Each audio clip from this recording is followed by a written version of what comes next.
Salut, aujourd'hui on se retrouve pour voir comment a été composé le mythique morceau de Damso, Amnésie. Donc c'est un morceau qui a été produit par O'Joel, qui est un producteur belge, et Cortex, un groupe de jazz funk français, mixé et enregistré par Chrissy aka De La Fuentes, et masterisé par Alex Goffer au studio Translab. Pour moi, c'est vraiment l'exemple de la prod parfaite parce qu'il y a seulement 5 éléments et la prod change très peu au fur et à mesure du morceau. C'est toujours le même sample qui est utilisé.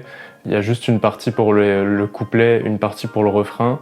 Et ça tourne en boucle, en boucle, en boucle. Pour moi, c'est l'exemple d'un mariage parfait entre la prod et ce qui est raconté dans le morceau. Donc le sample vient d'un morceau du groupe de jazz funk français Cortex, donc du morceau I Heard a Sigh. Donc le sample avait déjà été utilisé un peu avant par le rappeur Sopico en 2014. Et c'est un groupe qui a déjà été samplé de nombreuses fois par des Américains notamment, entre autres Tyga, Rick Ross, Tyler the Creator, Madlib, MF Doom, etc.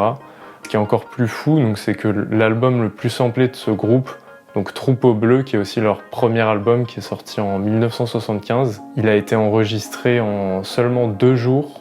Et moi, ça me fait triper de me dire que en seulement 2 jours, ils ont réussi à créer une musique qui est tellement riche et qui a une telle âme que ça a servi après à énormément de rappeurs et de producteurs à sampler leur musique pendant des années et des années. Donc ils ont commencé à être samplés dans les années 90, mais ça a continué.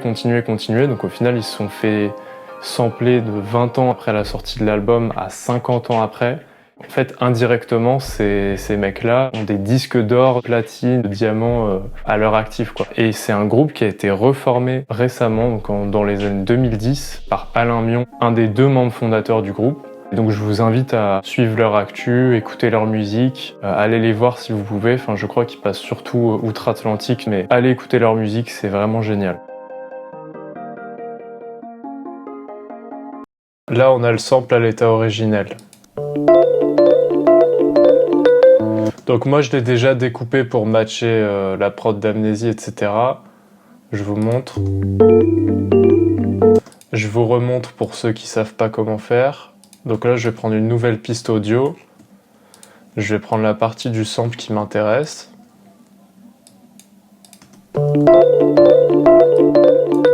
Et là, faut être très précis, donc je vais vraiment prendre le début du sample.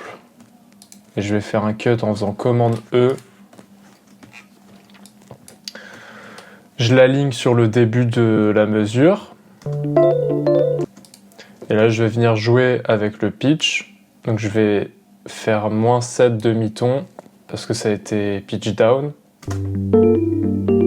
Donc là, on commence à entendre la prod d'Amnésie. Et là, il faut être précis à la fin aussi. Donc là, ça c'est le début de la nouvelle mesure, donc on va l'enlever. Et là, donc faut vérifier que là ça boucle bien.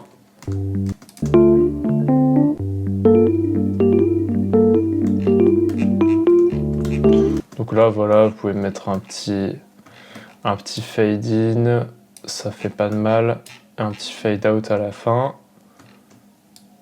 Donc là, vous voyez, on n'est pas aligné en termes de mesure. Donc si je colle le sample plein de fois, vous voyez, ça va se décaler de plus en plus. Donc ça le fait pas. Donc une fois que ça boucle bien, vous faites commande J pour consolider le sample. Là, vous appuyez sur Maj et vous pouvez, comme ceci, aligner le sample avec les mesures.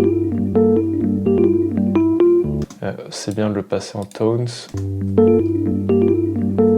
Et là voilà, c'est parfait. Donc voilà, c'était juste pour vous montrer. Moi je l'ai déjà fait. Donc voilà, première chose le sample, ensuite il y a le kick. Donc voilà le pattern de kick.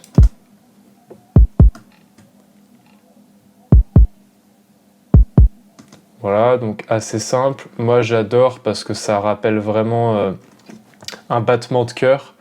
Et je trouve ça fascinant à quel point ça va bien avec le texte de la chanson.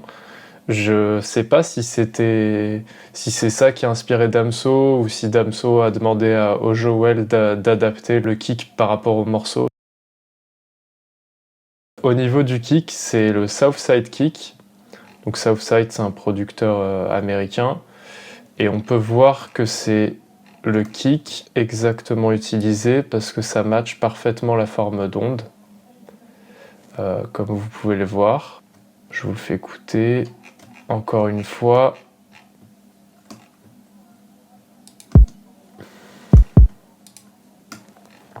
Ensuite, on a un hat très simple. Donc voilà le pattern.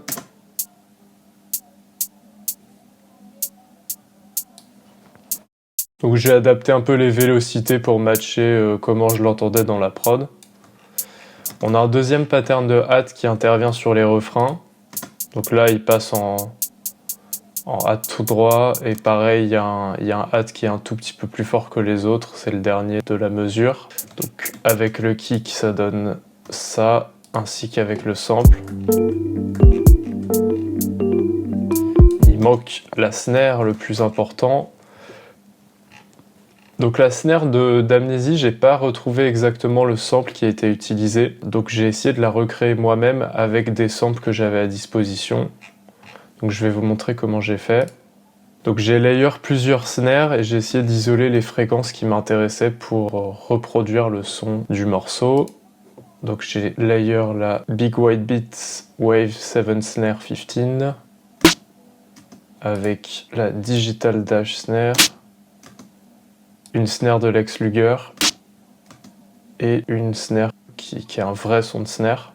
Donc comme vous pouvez le voir, sur chaque piste, j'ai fait un traitement différent pour garder vraiment les fréquences qui m'intéressaient. Et au final, si on met les 4, ça donne ça.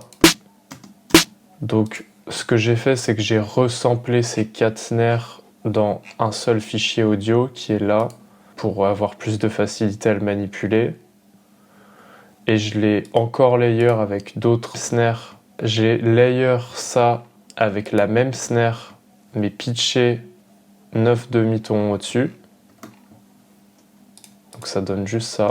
Pour ajouter en fait un peu de high-end, parce que je trouvais que ça en manquait. Donc là, vous voyez, 100.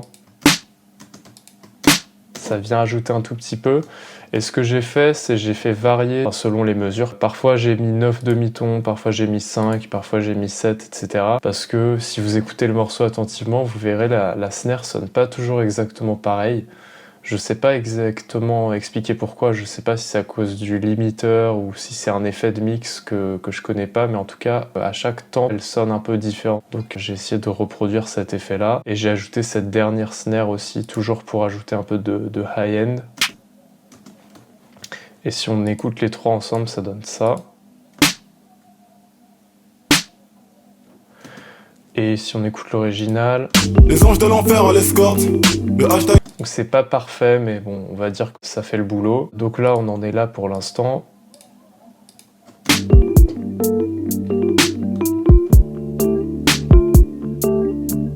Et le dernier élément de la prod, donc je vous avais dit, il n'y a que 5 éléments. Le dernier élément, c'est une sub-bass qui apparaît uniquement sur les refrains et qui donne ça.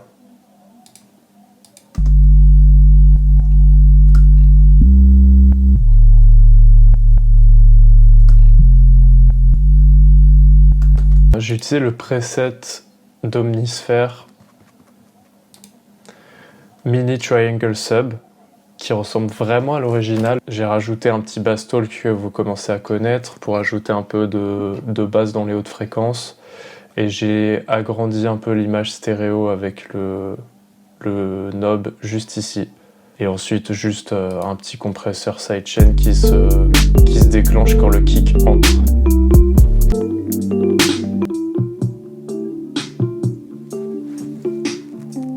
Donc maintenant qu'on a vu comment la prod a été composée, un dernier mot sur le morceau et sur pourquoi il a été retiré des plateformes, etc.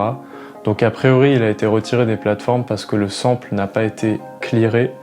Donc pour ceux qui savent pas, clearer un sample, c'est en fait quand dans ta musique tu utilises un sample d'un autre morceau et que tu en fais une utilisation commerciale, tu touches des royalties parce que ton morceau est streamé, etc.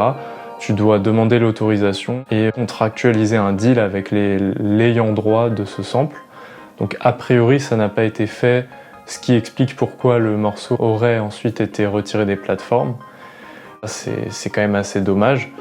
Et ce qui est encore plus fou avec cette histoire, c'est que le morceau dont il est tiré, donc I Heard a Sigh, est tiré d'un album qui s'appelle Inédit 79, qui est en fait un album qui n'est pas sorti en 1979 quand le groupe existait, mais bel et bien en 2006. Il y a Alain Mion, un des deux fondateurs du groupe, et Maxime Perron du label Underdog, qui se sont rencontrés dans les années 2000. Maxime Perron apparemment était un fan du groupe et ils se sont rencontrés. Alain Mion a dû dire bah voilà, j'ai des morceaux qui sont jamais sortis. Et donc il y a eu cette idée de créer en fait un disque avec des inédits de l'époque, de 1979.